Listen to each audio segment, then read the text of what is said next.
Sababbaan gaafa cabsee ormatutti badduu baasaa jedha Oromoo yeroo mammaaku ijoollonni keenya biyya namaa keessatti akka isaan dararaman biyya namaa keessatti akka isaan jechuudha yoo rakkatan rakkina isaanitti furmaatan arganne akka Oromoonni jechuudha akka kositti jechuudha gadi baasanii gatan yoo du'anillee reeffi isaanillee akka hin argamne akka barbaadanitti Araboonni Oromoonni akka itti taphatan kan taasisaa jiru nama keenyadha jechuudha.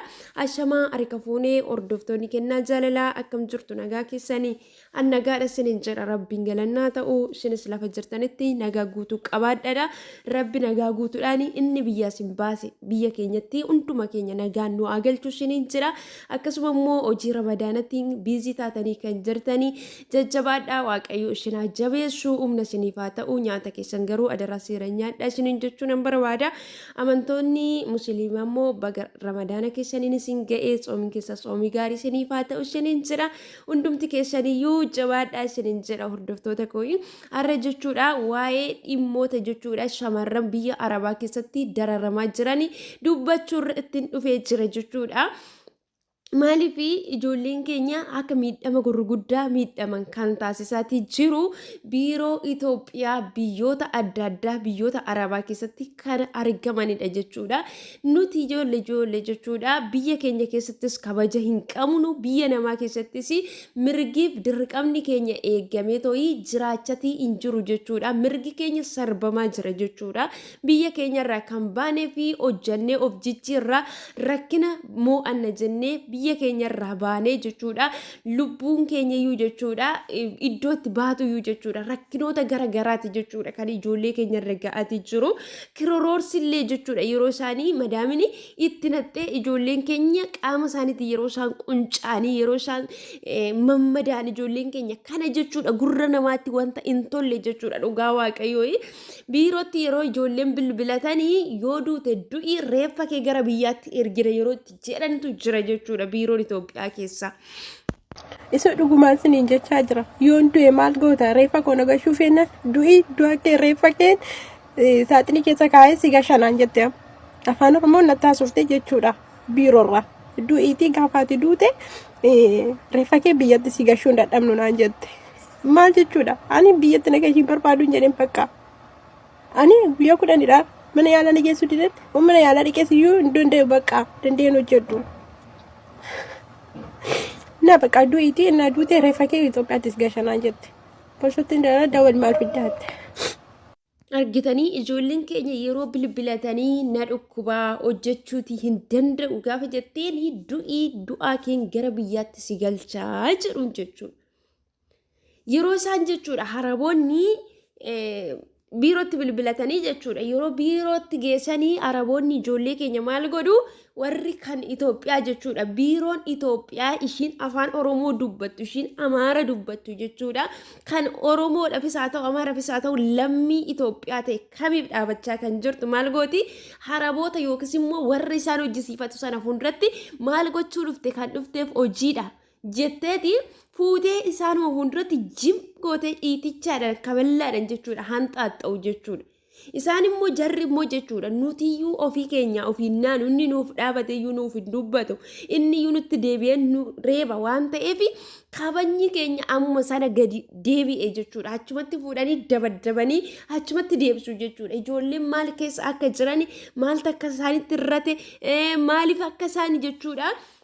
Isaanitti bilbilatan maaliif akka biiroo sanallee fidan isaaniin gaafatan jechuudha mirgaaf dirqama isaanii jechuudha callisanii jechuudha achitti isaan deebisanii kan isaan reeban jechuudha maaliif akkana ta'e yoo namaan sodaachuutii dadhabdan rabbi isa isin uumaa keessanii sodaattanii warri aangoo qabdan aangoon kun sinirraa adarba adaraa keessan dhala namaa hin dararina dhala namaatiif kan dhaabattan ilmoo godhattu borutti ilmoon keessanirra wanti ga'u hin beekamu.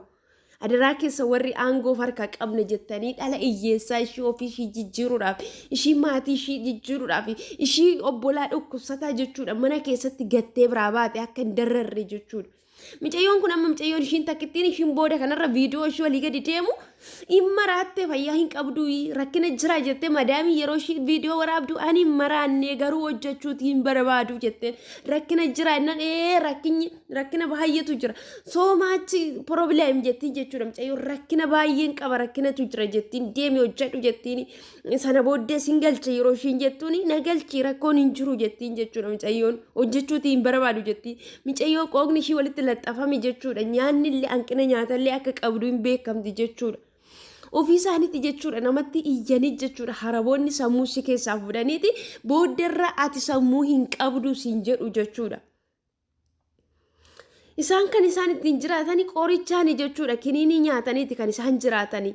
Gaafa kiniinii isaanii sana addaan kutaa sammuu isaanii maraate jechuudha kiniiniidhaan kan isaan dhaabatanii deeman ijoolleen keenyas maraatan hojiidhaan hin dararamu reebichaan hin dararamu qoonqoo dheebochuu beela'uudhaan jechuudha kallattii adda addaatiin jechuudha rakkina isaanii kana nama isaaniif hubatu hin qaban jechuudha.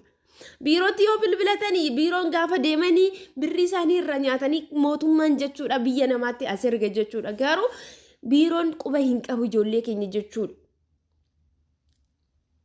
Kanaaf adaraa keessa warri biroo keessa hojjettan sagalee koo dhaga'aa kan jirtan adaraa isinitti haa ta'u adaraa huumaa keessanii adaraa amantii qabdanii isin qabeera. Ijoollota keenya nuuf gargaara akka dararaan irra hin geenye lubbuun ijoollota biyya namaa keessatti dararamaa jirtu kana isin irraa barbaadamti. Mucayyoon kun jechuudha mucayyoon isheen sammuna darbee jechuudha reeffi ishii dhabame ammallee akkasumatti barbaadamaa jira jechuudha maaliif biiroon kan Itoophiyaa biiroon inni kan Saawudii keessa jiru hin beeku jiru. Warri isaa sun immoo hin barbaanne nuti somaan beeknu homaa hin dhageenye jedha reeffi mucayyoo kanaa jechuudha. In argamne jechuudha amma yoona jechuudha. Ishii maal goona akkanatti biyya keenya keessatti nagaan argan biyya namaa keessatti nagaan argan namni hojjetee jechuudha yoo isa hojjesanatti yoo hin boqonne faayidaa samaan amma biyyoonni biraa jechuudha amma fakkeenyaaf Filiippiinii yeroo darbe ilaalaa jechuudha dhala harabaa ajjeefte maashina keessa jedhanii wanta irratti ta'e garuu jechuudha biiroo isaanii dhaabatee falmee fi Filiippiinii sun jechuudha akka nagaashiitiin biyya ishiitti galtu taasise jechuudha lammiin keenya du'uun qabdu yoo balleessaa hojjetteeyyuu yoo ajjeesteeyyuu imbaaf negatii gumaa baasna jedhanii hin dhaabatanii biyya Saawudii keessatti kan argaman Kuwait keessatti kan argaman hundi isaanii jechuudha lammiin keenya du'uun qabdu jedhanii kan keenya garuu jechuudha yoo nyaata dhabdee yoo hojii dadhabdee yoo dhukkubsattee yoo nageessa biirootti hojjechuun barbaaddu jedhanii iyyuu hojjechuu dhufte maal gochuu dhufte hojjedhu nyaachuu biyyaa baate dhuguu biyyaa baate nan danda'a jennaanuu biyyaa baate jedhanii fuulduratti qabanii araboota fuulduratti kan isaan reeban jechuudha maaliif ta'e isin dhiiga namummaa hin qabdanii rabbiin sodaattanii nama sodaachuuti yoo dadhabdan namni biyya isaatiif hin taane namni dhiiga lammii isaatiif hin taane akkamitti biyya biraatiif ta'a isiniyyuu tuffatamtoota jechuudha biyya namaa keessatti ofii keessanii kan baataniif iyyuu hin hojjanne waan ta'eef maallaqaan jechuudha dhala namaa kan dabarsitanii kennitan. Baradhaa biyyoota biraarraa Itoophiyaa qofa miti mana madaamii keessa kan hojjetu Filiippiinonni hojjetu Ugaandaan hojjetu biyyoota gurguddaadha jechuudha garuu kan akka Itoophiyaa tuffatame kan akka Itoophiyaa dararaa keessa jiru kan akka Itoophiyaa ajjeefamee gumaan dhabame kan akka Itoophiyaa du'ee reeffi dhabamu kan akka Itoophiyaa jechuudha iyyatee wanta iyyate sanaaf deebii hin arganne hin jiru jechuudha kan immoo maaliif sababa nuti wal tuffannuuf sababa jechuudha inni keenya jechuudha akka sareetti nu ilaaluuf sababa inni keenya kabaja nuuf hin qabneef jechuudha. Mucayyoon kun jechuudha ishiin amma lammata viidiyoo ishee waraabbamaa jiru kun ishiin mucayyoon viidiyoo ishee walii gad deemaa jiru kuni bakka jechuudha keessumaa namoonni viidiyoo jalqabaa argitan madaamii jalatti viidiyoo kana argitan jechuudha. Adaraa keessan rabbi yoo sodaattan lookeeshinii ishii iddoo jirtu lakkoofsa ishii akkasitti barbaada jechuudha namni achi ba'ee fuudhu argamuutii danda'a jechuudha. Inni kaan immoo sagalee waliif ta'a borutti wanta si qunnamu hin beeknu jechuudha. Har'a nagaa jirra har'a nyaannee har'a nutti toleetu jiraachuu dandeenya. Obboleettiin keenya yeroo beessu yeroo dheebotti yeroo beeloftu gammachuu maaltu nutti dhaga'ama yoo ofii keenya nyaannee bulleeyyuu yoo ofii keenya nyaannee jiraanneeyyuu.